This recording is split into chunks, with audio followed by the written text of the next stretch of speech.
Happy November 28th. Happy November 28th, right? So we have a lot of birthdays. If your birthday was on November 28th, you share the birthdays with Jean Cavalier, William Blake, the poet, Frederick Engels, Communist Manifesto, Randy Newman, Jon Stewart, Ed Harris, Paul Schaefer, and Chamillionaire. Chamillionaire, I think it's Riding Dirty. They see me rolling, they're hating, riding dirty. Paul Schaefer was dude on David Letterman. Ed Harris. Ed Harris is a fucked up dude. He's an actor. I saw him at some forum and they asked him a question about violence. They said, what do you think about violence in the media or some shit? And he was like, what's violence, huh? And he picks up a glass and he throws it behind him and it crashes and smashes behind him. He's like, is that violence, huh? Is that violence? And it's like, yeah, that's exactly what the fuck violence is, you fucking psycho. There was a movie, Kodachrome, which he was in it. He's not enjoyable to watch. I don't give a fuck about Ed Harris. He's a fucking violent, low-life piece of shit. So fuck you, Ed Harris. So yeah, I don't give a fuck at it's your birthday. 1950, says motherfucker's 70 years old. Paul Schaefer's 1949, so we need to respect Paul Schaefer more than Ed Harris. Jon Stewart. John motherfucking Stewart, Daily Show, 1962. He's actually 1 year younger than my parents. Randy Newman, he's the guy from Toy Story, and the Family Guy makes fun of him. He's like, she picks the apple, she puts the apple in her mouth, she doesn't take a bite, she waits a minute, and waits it. So he's just a singer, and he just kind of sings about everyday stuff. Frederick Engels, okay, this is actually absolutely amazing.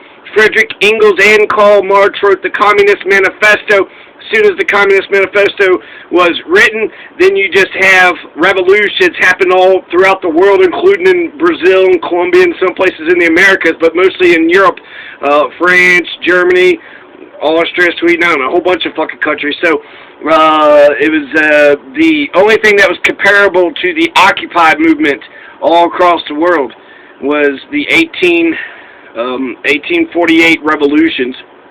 So Frederick Engels, that's huge. Frederick Engels, actually I have a whole bunch of quotes from Frederick Engels because he's a very fucking smart guy. He's the one, historical materialism, exploitation of the worker, alienation. He's got a lot of different ideas. He's notable for being a philosopher, right? He's the one that co-authored the Communist Manifesto, so he's one of the theoretical powerhouses behind communism.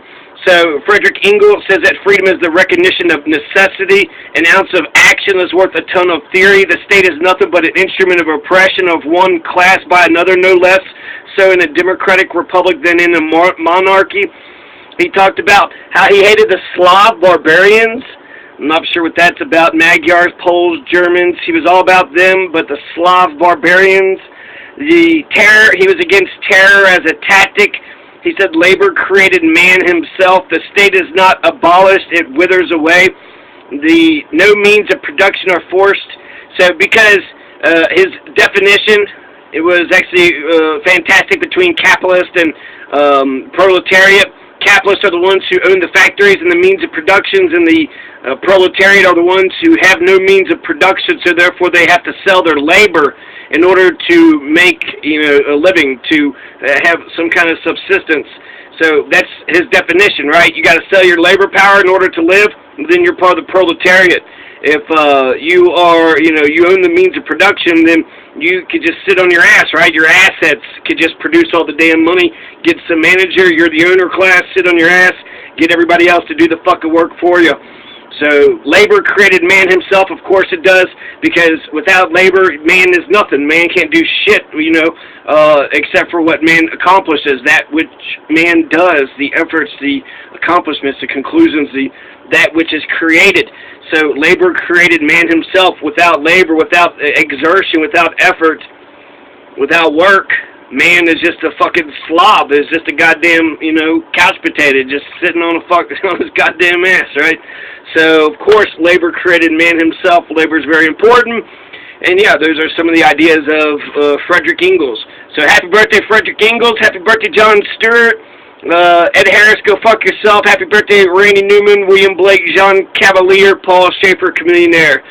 So we do need to build community. We need to educate others, organize events. There's only 33 more days remaining until the end of 2018. Happy November 28th. 28th, what a great day and month and number and another day of life, right? Who gives a fuck? It's not a holiday. Who gives a fuck? It's another day of life. Well, you need a goddamn holiday to say that it's a good day to fucking, exist? Jesus, criminy Christ. Alright, so, here are some of the events that happened on November 28th. Ferdinand Magellan, he crosses the Strait of Magellan, which is the southern tip of South America, 1520. He did that November 28th, 1520. 1582, I think it's 40 pounds, that little L thing, and that what a pound thing is. So Shakespeare and Hathaway, they get a marriage license that they had to pay 40 pounds for in 1582. Treaty of Hopewell, Eastern Tennessee is Cherokee lands. This is also where the state of Franklin was going to be proposed. 1785. So it's a treaty with the Native Americans that says you get some of the land. You get Eastern Tennessee.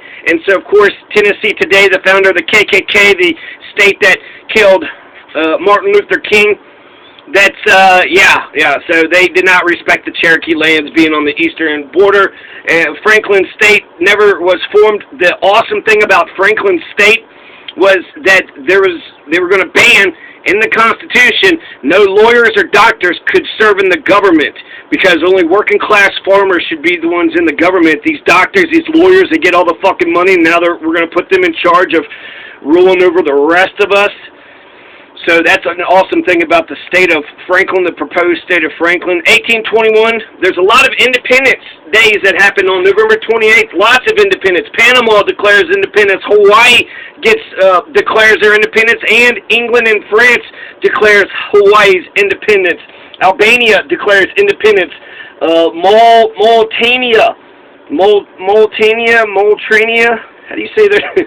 Mauritania, Burundi, East Timor declared their independence. Mauritania, Burundi, Albania, Hawaii, Panama, all these nations are declaring their independence. The Velvet Revolution also happens. The Velvet Revolution is the precursor for the Czechoslovakia breakup. Czechoslovakia is going to have a breakup, a civil war that's peaceful. They just say, okay, you're the Czechs, you're the Slovaks, and let's just, call the whole thing off. So instead of saying, like our Civil War, when a state seceded, then we invaded and forced it to come back into the nation, the Slovak and the Czech nation, they went ahead and broke off, and they're completely different. That happened in January 1st, 1993, but the first democratic elections are going to happen in 1990. The biggest criticism that I have with the Bolsheviks, the Bolshevik communists, and how they ran shit was they didn't have elections. Lenin went ahead and just took the goddamn power. They didn't let the elections or the parliamentary, they had some sort of citizen kind of an interim government that they could have had elections. They tried to do elections one time, but then the Bolsheviks just took power, and then once they took power, then all crossed, everywhere that the Russian communist had controlled things, they made sure there was no elections happening. So the Velvet Revolution happens in 1989. It's about a month and a half from November 17th to December 29th, 1989 in what formerly was called Czechoslovakia. So this is when Czechoslovakia is together. Václav Havel is going to be elected the first president. He's the dissenter. He's the one that's fighting against the Communist Party. So for the last 41 years, in 1989, the communists had run Czechoslovakia since 1948, since the end of World War II. So Stalin got a big chunk of Europe. Stalin and his communists were controlling Czechoslovakia up until 1989, one-party rule with no elections. And then 1989 happens, everybody's pissed off, there's all these student demonstrations, they put a flower, a bunch of stuff actually with the 60s, a bunch of correlation with the 1960s. November 27th, there was a 2-hour general strike by all of Czechoslovakia, and then November 28th was when the communists said that they're going to give up power. They're going to relinquish power. They're going to have elections. They're going to go ahead and appoint a non-communist government. And then the president, Gustav Husak, Gustav Husak resigns after he appoints a non-communist government, which is on December 10th. And then 1990 June, the first democratic elections happened, and then 3 years after that, the Czech and the Slovak republics split up. 1989, at the very end, the culmination of all this revolutionary, this is called the Velvet Revolution. The Velvet Revolution, which is beautiful, right? Velvet. You gotta be strong, right? You gotta put your iron fist in a velvet glove. So, Velvet Revolution, it's wonderful, it's beautiful, it was mostly non-violent, just massive demonstrations on the street, massive street demonstrations. And it all culminates at the very end with Václav Havel being elected the first president of the Czechoslovakia Republic. So, of Czechoslovakia, they get the first elected president. December 29th, 1989, that happens. So, there was something else. November 29th, the Federal Assembly went ahead and scratched out that the communists must have a leading role. They changed the Constitution, so there's constitutional changes, there's leadership changes, and those are the two peaceful revolutions, electoral revolutions and constitutional revolutions. And if you take away our right to have a peaceful revolution, then that makes violent revolution inevitable. So we must go through electoral revolutions or constitutional revolutions, which is exactly what happened with the Velvet Revolutions. Both of those, they got electoral, first, president elected, and they got a constitutional revolution. So, congratulations to the Czech and the Slovak republics, showing that countries can have internal divisions. They could figure their own shit out, and then they could also separate. They could separate without having to murder anybody. So, the Velvet Revolution, today, November 28th, is when the communists give up power. They relinquish their power, said they're going to have elections, appoint the non-communist government, and resign. So, isn't that awesome? Magellan was a Portuguese explorer, so that's cool. He got to the South America southern tip by the 1520s. 1540 is when all those Spanish explorers start killing a bunch of Native Americans. So that's when the 1540s was when the Spanish conquistadors started raping and murdering over in the Americas. 1582, right, Shakespeare and Anne Hathaway get a marriage license for 40 pounds. Treaty of Hopewell, Cherokee lands are protected in eastern Tennessee. The Panama Independence Day, 1821, they were able to throw the yoke of Spain. So Spain controlled Panama, and then they were a part of the Gran Colombia. So they overthrow their Spanish overlords and then become part of the Gran Colombia, the Greater Columbia area. 1843, Ka'alahu, it's the Hawaiian Independence Day. UK and France declare Hawaii has its own independence. So, that's pretty big. Two European powers saying that Hawaii is its own nation, its own country in 1843. Of course, in 50 years, the United States is going to take over that independent nation. 1862, James G. Blunt beats John Marmaduke's Confederates at the Battle of Cane Hill. Cane Hill, so the Confederates are ran out. The Albania Flag Day, independence from the Ottoman Empire. Albania becomes independent. 1970 is an ambush, Kill Michael ambush, which I don't know exactly what that is. 1943, the Tehran Conference. This is when the big three, FDR, Winston Churchill, and Stalin all met in Tehran. They invaded Iran, but then they also wrote that Iran was independent. So there was a treaty about them, I guess, using Iran as a proxy for them to all meet. And in exchange, they get their own independence. 1960, Mauritania becomes independent of France. 1966, Michael Mikabero overthrows the monarchy of Burundi. He's also the first president. It's not as wonderful, though. He does change a lot of shit, but he becomes a dictator, and he genocides a lot of people. Fred Quilt, Tsilgotten of the First Nations, killed by the Royal Canadian Mounted Police in 1971. So, an innocent person, Fred Quilt, is killed for no apparent reason. 1971, Wasfi Al-Tal, the Prime Minister of Jordan, is assassinated by the Black Sect September of the Palestinian Liberation Organization. So, the Prime Minister of Jordan is assassinated in 1971. Lots of shit happened November 28th. You also have the last executions in Paris happened in 1972. It's Claude Buffet and Roger Bontemps. 1967, the first pulsar is discovered. A pulsar is a highly magnetized rotating neutron star that emits a beam of electromagnetic radiation. So the first pulsar was discovered in 1967, November 28th. 1975, East Timor declares their independence from Portugal. 1979, Air New Zealand Flight 901 DC-10, their flight to Antarctica, crashes into Mount Erebus. 257 people are killed. 1979, so flying over Antarctica, 257 people were on board, and it crashes into Mount Erebus. So stay away from all the mountains, I would think, if you're going to go to Antarctica. And that's a lot of tourists, 257 tourists. Air New Zealand, that was 1979. 1980, Iran Navy kills the Iraq Navy. So it's the Iran Navy Day. Basically decimates the Iraq Navy, so they declared today the Iran Navy Day.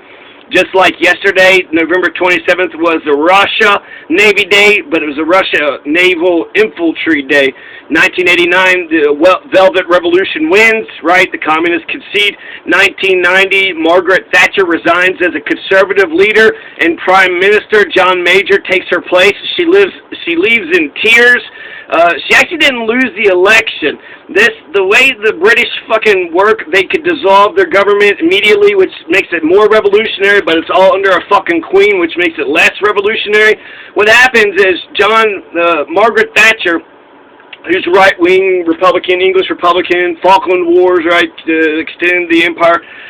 Margaret Thatcher abruptly resigns. She leaves in tears, and John Major actually replaces her. That was just the polls. The opinion polls were showing that the Labour Party was gaining traction on the Conservatives, so the Conservatives did a preemptive strike, took out their own conservative leader, put a brand new conservative in there, and they wound up winning the 92 elections. This all happened in 1990. So Margaret Thatcher is going to resign in 1990 after the election. Mike Heseltine is going to run against her. November 14th is the election. Thatcher gets 204 votes out of, the ministers or what have you. 152 votes goes to Heseltine, 16 abstentions. So it's 55% to 41%. She needed to win by 15%. She's only winning by just 14.7%. So it's, by the skin of her chinny chin chin, she didn't win by an overwhelming margin, so they're going to have another vote. But instead of having another vote, somehow she vowed to fight on. She said she was going to fight to win. She wasn't perturbed, right? She wasn't determined or offset, right? She was going to fucking win this goddamn motherfucking election. But then she, I guess, got cornered by whoever, her party people, and they told her to step down, and then she stepped down in tears. She was very sad. She talked to the Queen. She talked to world leaders. She gave one final common speech, and then she left Downing Street in tears. She regarded her ousting as a betrayal, but it was all based upon opinion polls, and she won the damn election. She had, it was 54.8% to 40.9%, which exactly what I just said is 14.7% off. So she needed 15%. So it's not just a simple majority, but a 15% majority. She beat the shit out of them. She had over 52 more votes out of the 350 votes. She had 52 more votes. So out of the 350 people, right, getting the 50-vote victory, that's pretty substantial. But instead of allowing her to have a runoff election and to, be embarrassed about the party again, and then everybody talking bad about her and having a whole other election, she stepped down. And then that's when she quit. She quit, then John Major gets to become the fucking prime minister. So, crazy, right? What the fuck? So you have just some election. It's not even the national election. It's just an election amongst the government. And it just, didn't go perfectly. It was only by 0.1 or 2%. I feel like partially makes me think that because she was a woman, she was easily pushed out or pushed out easier. She didn't have to quit. She could have won the thing and held on to the damn thing. But in hindsight, because the Conservatives won the 92 elections, it turned out to be a good idea, right? You have somebody that's in there, even if they're stale, right? They're stale, so if they've been in there for 10 years and they might, have the approval of the people, but just having a brand new face, a new thing, and I'm sure he had his own, charisma or dynamism. And East Timor, Air New Zealand, Velvet Revolution, Margaret Thatcher. I think it's about it. Heroes Day, other holidays celebrated around the world. Sri Lanka celebrates Heroes Day.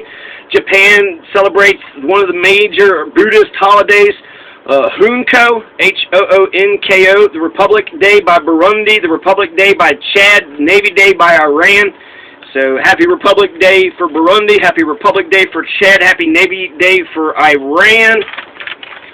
And what else is there?